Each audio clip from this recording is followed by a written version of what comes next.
Lero Panyasa Voice Box menenkhani zimakhala zandale kuyendetsa bwino kwa dziko komanso ulamuliro otsatira bwino malamulo kuno kwathu ku Malawi.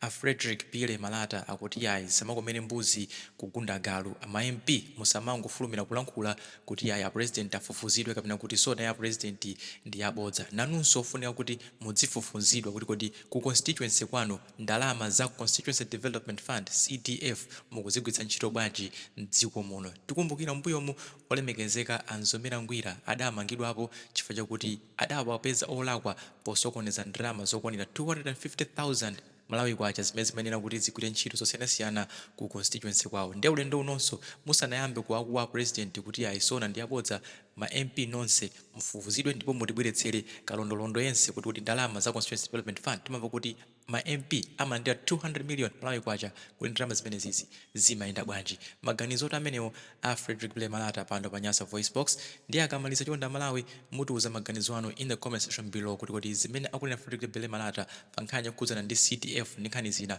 inuyo mukuziona bwanji. Mutiuza in the comment section below pano pa Nyasa Voice Box.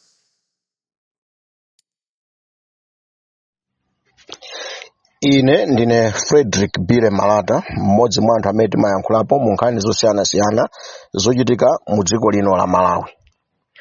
Amalawi anzanga, ndafuna kuti ndichitepo komenti zinthu zingapo.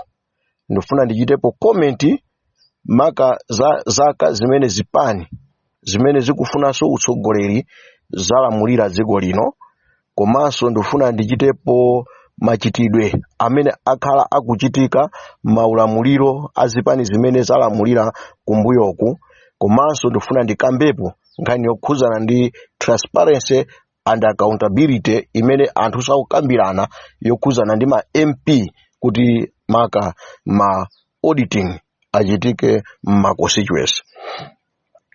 Poyamba ndimafuna kunena kuti tigawe zaka zimene mu democracy takhala as a democratic country, as a democratic era, democratic ulamuliro wa mu democracy. Takhala zaka 30 tili mu democracy. Mu zaka 30 zi ndekuti chipani cha UDF takhala zaka 10 under the leadership of Dr. Bakili Muluzi. Ndipo mu DPP akhala zaka 16. Tikatenga zaka zimene Dr. Joyce Banda adalamulira zidali za DPP. Chifukwa inali nthawi ya Bingwa Mutharika ndipo Dr. Joyce Banda anabwera nthawi imene amakhala kuti Bingwa Mutharika atisiya. May his soul rest, continue rest in peace. Then Dr. Joyce Banda adatenga 2 years. Koma chimene chidapangitsa kuti mpaka Dr. Joyce Banda alephere kutenga ulamuliro under DPP, under her party PP, ndi chifukwa chonena kuti system yonse inali ya DPP. So we are taking as kuti DPP yalamula dziko lino for 16 years. Ndekuti Bingwa Mutharika 10 years and Peter Mutharika 6 years. And Dr. Lazarus Makase Chakwera ndi chipani chawo cha MCP ndekuti akulamula dziko lino kwa 5 years from 2020 to 2025. Then mafuna ndikumbutseni Amalawi anzanga kunena kuti kuyambira mu 10 years yonse imene Dr. Bakili Muluzi analamula dziko lino kwa 10 years. Dr. Bakili Muluzi anamaliza 10 years yake yonse. Ndipo panaliso anthu ena amene amafuna kuti ampangire third term kuti akhale mpaka president wa muyaya. Koma zidakanika chifukwa cha malamulo. Kotero kuti ngati mukukumbukira zimenezi, Bakili Muluzi adalamula kwa 10 years, solid 10 years.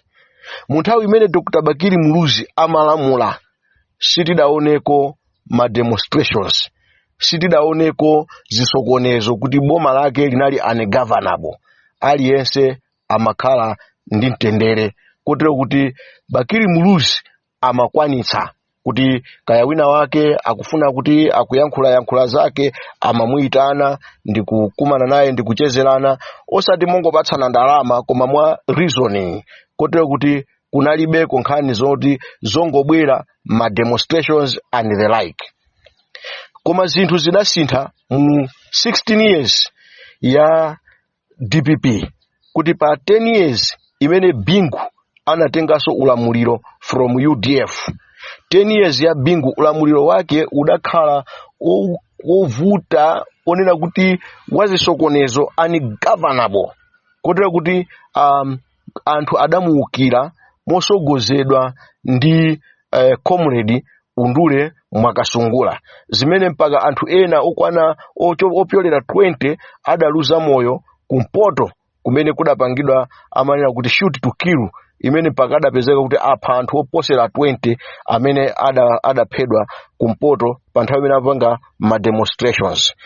Zimenezi zidapangisa kuti zidakwiyitsa anthu komanso anthu sanakhulupirire sanachikonde chipani cha DPP ndi utsogoleri wake chifukwa cha machitidwe osafuna contact and dialogue, chifukwa cha machitidwe osafuna kukhalirana pamodzi ngati anthu, chifukwa cha machitidwe ofuna kutenga boma lija ndi kulika pambali ngati ndi la mtundu umodzi wa anthu. N'chifukwa chake anthu adaliukira boma lija ndi kumapezeka kuti mpaka china Undule Mwakasungula ndi ukasogolera ma demonstrations. Mu 6 years yapita Mutharika usogoleri wake udaukiridwanso ndi anthu mosogozedwanso ndi a Timothy Ntambo. Usogoleri wake udasogozedwanso ndi ma demonstrations. Motero kuti a Timothy Ntambo ndi amene anakhala akusogolera ma demonstration kufikira lero apita Mutharika ali ku Page House chifukwa choti kuti anthu adawaukira chifukwaso cha khalidwe lomwelo limene lomafuna kuti koma anthu amene ineyo ningathe kudya nawo akakhale okhawo amene ali ochokera ku mtundu wanga, akakhale okhawo amene ali ochokera ku Thyolo. Chifukwa chake tidaona kuti mpaka mu Thyolo mokha munali ma minister mpaka 7, regional governor kuchokera ku Thyolo, director of women kuchokera ku Thyolo, director of elections kuchokera ku Thyolo, maudindo akulu president kuchokeraso ku Thyolo. Ndekuti ma district ena ndi ma region ena analibe representation kotero kuti ma decisions onse amapangidwa ndi anthu aku Thyolo. Ndekuti zofunikira zonse zimachitikira kumeneko. If you talk of zitukuko ndekuti zimayambira sopano pa Chingeni kumapita dera la Thyolo kapena Mulanje. Kusonyeza kuti zimene zija anthu adatopa nazo. Now come MCP under the leadership of Dr. Lazarus Chakwera. Pakupezeka pajaponena kuti palibe amene watuluka ndi kufuna kuti aliukire bomalo kusogola kuti lelolo tikupanga mwina revolution kapena tuchita revolt chifukwa choti patikumana ndi zovuta izi. Chifukwa chona kuti Dr. Lazarus Chakwera akumafuna zijezona kuti Malawi akhale wa aliyense, Malawi azimva kukoma kuti zikolo ndilake. N'chifukwa chake anthu pena ngakhale kwadzuka achina Boni Kalindo kutukwana, kwadzuka achina Ben Longwe, kwadzuka achina Jonathan Phiri, kwadzuka achina Ntanyiwa, kwadzuka achina Bakiri Muluzi TV, kwadzuka anthu onse achina Shumba and the like kufuna kuti mwina apereke mkwiyo maganizo mwa anthu zikukanika kufikira pano pati kusala mwina ndi 5 months yona kuti kupita ku election. So zimene zikusonyeza kunena kuti mausogoleri amakhala ajonena kuti osiyana ndi zimene ife anthu timaganiza kotero kuti anthu akhale pa plani yonena kuti athe kugwetsa MCP kuti ikabwere DPP imene izaukiridwenso mawa momwe ndi chibwana cha Nchombolende. Mwaona inu mu 16 years imene DPP yakhala ikulamula yakhala ikuukiridwa. Peter Mutharika adaukiridwa mosogozedwa ndi Timothy Ntambo. Lero Timothy Ntambo ndi analowa ndale ndi amene ali ku chipani cha Ford. DPP yomweyo mosogozedwa ndi Bingwa Mutharika idaukiridwa ndipo amene amasogolera anali Aundule Mwakasungula. Lero Aundule Mwakasungula ndi activist amene akuyima poyera ndi kumayankhula ngati MCP sanachite bwino akumadandaulira, ngati DPP sanachite bwino akumadandaulira, kusonyeza kuti palibepo munthu amene akusogolera revolution. Palibepo munthu amene akusogolera revolution chifukwa chona kuti akuona kuti leadership iyo ikutha kukhala yomvetsera, yosafuna mikangano, yosafuna kutukwanizana, koma yomanga dziko as a nation kuti ndi one nation one Malawi. So amene pali anthu ena amene akupanga zibwana, ndikutchula kuti zibwana chifukwa chonena kuti zidachitikaponso mu nthawi ya DPP. Pali nduna zina zaboma komanso ma advisors ena ndi amaudindo ena amboma amene akumachita sneak kumapita ku DPP, kumapita ku Page House akuti ndikumakathandiza kuti a DPP alowaso mboma. Ndeni mafuna ndikuuzeni chikunena kuti njoka sitiyesa udzu, siku lina ikakhuta iza kugagada. Njoka ukamayiyesa udzu, ukamayidyetsera, ikakhuta siku lina iza kugagada, iza kupasa chiwalo pathupi pako. Izi zidachitika ndi anthu omwewo a DPP amene adapezeka kuti amapita ndikumakagula mablankete ndikumakampasira chilima, ndikumagula magalimoto mapikapu ndikumakampasira chilima, kumagula mapikapu ndikumapasa anthu ena a MCP, kumaganiza kunena kuti muzati kumbukire mu ufumu wanu, kuti ifeyo tikatuluka mboma muno tikapezepo fikira. Lero ali kunja kwa boma, lero mkwiyo umene akubwera nawo uwu ukumakhala ujonena kuti ife tinathandizira, ndi lero zona angamati mange, lero zona ifeyo angamati siye kunja usadipasa ma business, chifukwa chonena kuti boma likalowa limakhala pansi ndi kuona kuti kodi chabwino chimene tipange ndi chiti nanga anthu amene tigwire nawo ntchito ndi ati. Ndeni mafuna ndi nenepo nkhani ina imene yokhuzana ndi SONA imene a president adapereka mu parliament. Pakhala pali zoyankhula zambiri makamaka kuchokera kuma MP amene ayankhula zochuluka zomanena kuti ayi zinthu zimene ayankhula zija pa ground palibe.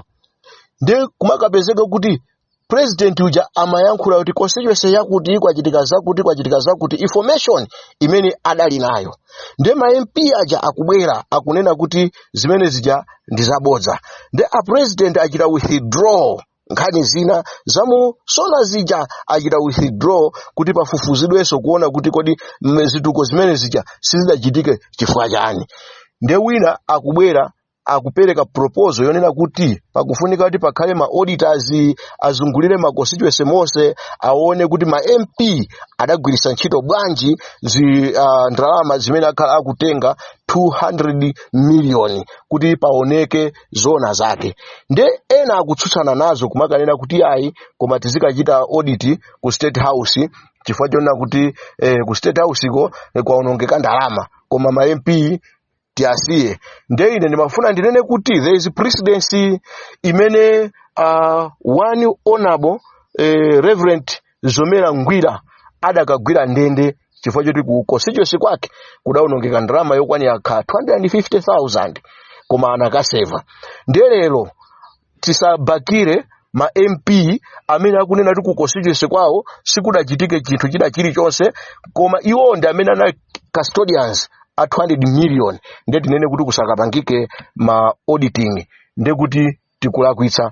Tikuyenera kunena kuti tikhale ndi ma MP amene abwerere mu parliament amene akhale a transparency and accountability, koma asakhale anthu onena kuti awo kachite an audit koma ife ayi iyayi koma uyo ndewoyenerera koma ife ayi iyayi. Amene adakuwa kwambiri, amene adapanga phokoso kwambiri pankhani yokhuzana ndi SONA anali ma MPO. Nde lerolo akuyenera kuti they should come out clear kuti aoneke kuti they are clean or amene ali ndi mavuto even itakhala one tambala, let them answer for what they have done.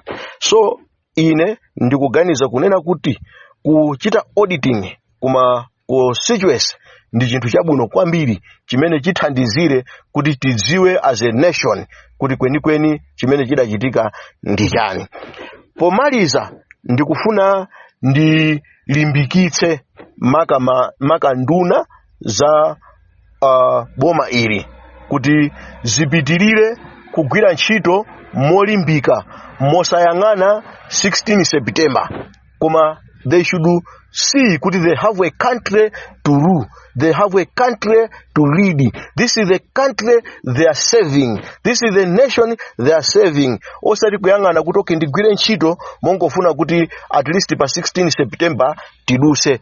Ine ndimaganiza kuti patakhala achina Vitumbiko Mumba as of the moment ngati mene apangira Honorable Vitumbiko Mumba amene sayang'ana kukatapa kuma kampani kaya kuganizira kuti uyu ndi China, kaya uyu ndi mwenye, kaya uyu ndi ndani. Leadership imene ijayo imene ili mwa Vitumbiko Mumba ndikadapempha ma minister ochuluka akadabera zimene zijazo zikhale mwa iwowo.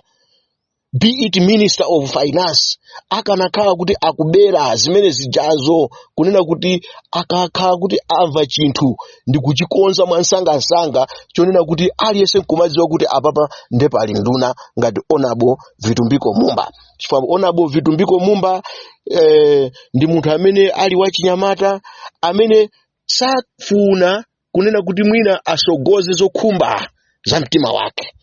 Honorable Vitumbiko Mumba ndi munthu amene ali committed kudzipereka. He works even all hours kukumana ndi awa, kuyankhulana ndi awa, kodi vuto ndi chani, zimene zijazo ndi zimene zikufunikira. Chifukwa chake takhati kupempha kunena kuti ma ministers takumanani ndi ma stakeholders osiyanasiyana. Mwina simukudziwa kuti dziko muno muli ma chairman mwina amavendacha, mwina mwaziko muno muli ma chairman amisika, muli muziko muno muli ma chairman ma chair ama associations, ma associations ajoti kandi ma vendors association, stationary association, motor vehicle spares association, used sellers of used cars association, medicals association, herbals association, estate agents association.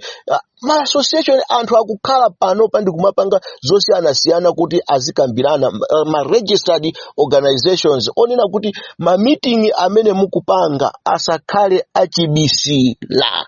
Muzikhala zizona kuti pakutha pasiku pazikhala paja pazionesa kuti a minister akumana ndi anthu awa ndipo anthu aja akambirana izi ziko ndikumadziwa. Anthu aja atenga information imeneyo apita nayo kwa anthu awo kotero kuti simuzaona ngakhale ma demonstrations akuchitika koma anthu azikhala kuti akukambirana okha.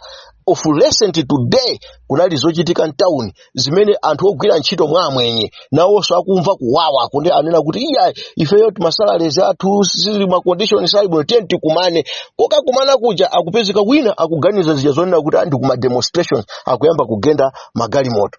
Zimene zija tikakhala kuti tachita involve macheya awo sangapange china chilichonse chosokonekera koma azidziwa kuti chimene tikufuna kukakambira nawo ndi chakuti tikachoka pano tikafikira wakuti amene tikayankhulane naye ndipo mayankho athu apezeka kapena tiyendera limodzi ndi boma. Koma tikabweresa nkhani yonena kuti tizingobwera ndikumana maka ndi pa social media iya zinthu zikuyenda bwino chanjani koma pa ground zisali bwino. Ndikupempheni inuyo Honorable Vitumbiko Mumba kunena kuti inuyo mumaziwa kukonda, kumaziwa kugwira ntchito, inuyo mumalikonda dziko la Malawi okoma atani ongafungwe.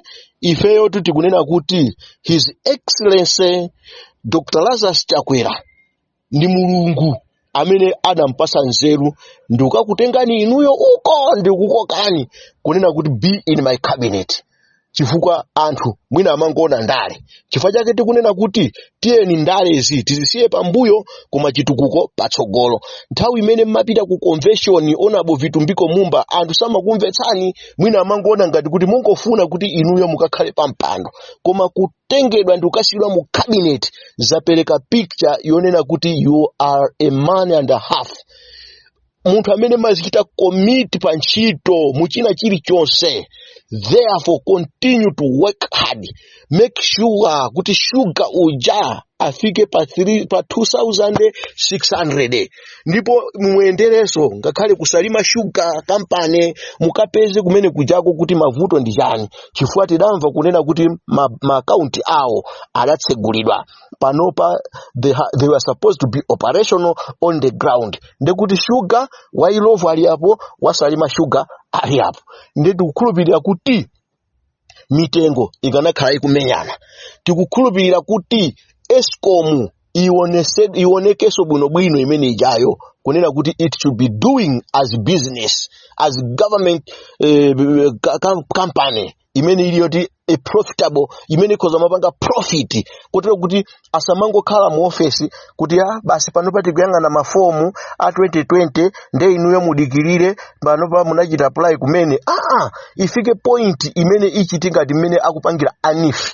nifi kumachita kukapeza alimi ndikumapasa fertilizer ndikumapasa chani ndiye kuti even ku agriculture kukuthandizidwa chimozimozi so ku Eskom kumachita kupita kuti kodi mufuna nyumba ino mufuna magetsi okay sign ani hapa magetsi mawo akubwera nyumba ikumangidwa kuyambira pansi ili ni magetsi madzi akupezeka koma osati kumapezeka zija water board ndikumangooneka ngati basi chinthu chongoti chizikangotenga meter reading iyayi zinafunika izipanga ma initiative osiyana madamu chani zizipanga zinthu zosiyana zona kuti ngati dziko lisafike pomachita kusowa ndalama even zopezera dziko momwemo apart from forex dollars and the like so kubwera kwanu onabo vitumbiko mumba inuyo ndi mulungu amene wapereka God given tikuyenera kumuyamika mulungu yemweyo kunena kuti akupaseni moyo wamphamvu komanso kulimbika kwabwino mtima wofuna kugwira ntchito mosayang'ana phindu mosachita corruption